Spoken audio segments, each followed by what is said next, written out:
AI जनित code की बाढ़ से जूझ रहे डेवलपर्स को अब मिलेगी मदद। एंथ्रोपिक ने लॉन्च किया है एक खास code review tool. Morning pulse India के टेक एआई प्लस आज का टिप सेक्शन में आपका स्वागत है। आज हम जानेंगे एआई कोडिंग, बड़े निवेश और एआई सुरक्षा से जुड़े बड़े अपडेट्स। ये कोड रिव्यू टूल क्या खास कर सकता है एलेक्स? एंथ्रोपिक का नया code review feature cloud code platform में जुड़ा है। ये एक मल्टी एजेंट सिस्टम है जो ऑटोमेटिकली एआई जनित कोड को स्कैन करता है, लॉजिक एरर्स को पकड़ता है और डेवलपर्स को तेजी से फीडबैक देता है। एआई से जनरेट होने वाले कोड में अक्सर गलतियां रह जाती हैं। ऐसे में ऑटोमेटिक रिव्यू काफ़ी मददगार हो सकता है। बिल्कुल।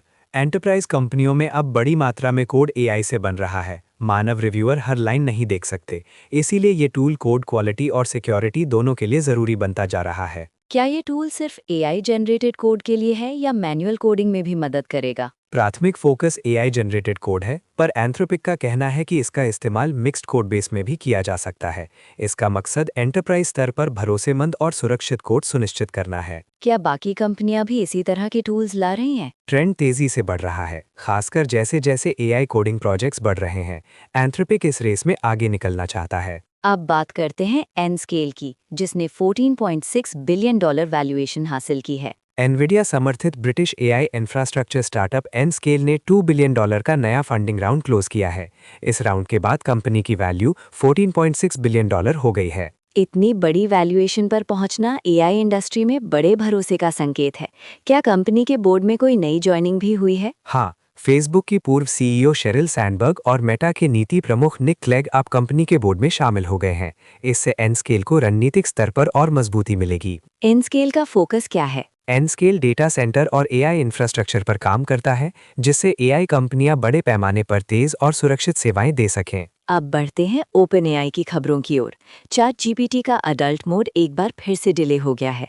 साथ ही कंपनी एआई एजेंट के साथ सोशल नेटवर्किंग फीचर्स एक्सप्लोर कर रही है। ओपन एआई के कोड रेड इंटरनल प्रोजेक्ट को बंद कर दिया गया है। रिपोर्ट्स के मुताबिक कंपनी अब नए एआई एजेंट आधारित सोशल नेटवर्किंग स्पेस पर फोकस कर रही है, जिससे यूजर्स को ज्यादा व्यक्तिगत अनुभव मिल सके। क्या इससे चैट जीपीटी के यूजर्स को कोई बड़ा बदलाव देखने को मिलेगा? फिलहाल अडल्ट मोड का इंतजार बढ़ गया है, लेकिन एआई एजेंट्स के जरिए सोशल इंटरैक्शन में नई संभावनाएं खुल सकती है। ओपन एआई ने हाल ही में एक और अहम कदम उठाया है।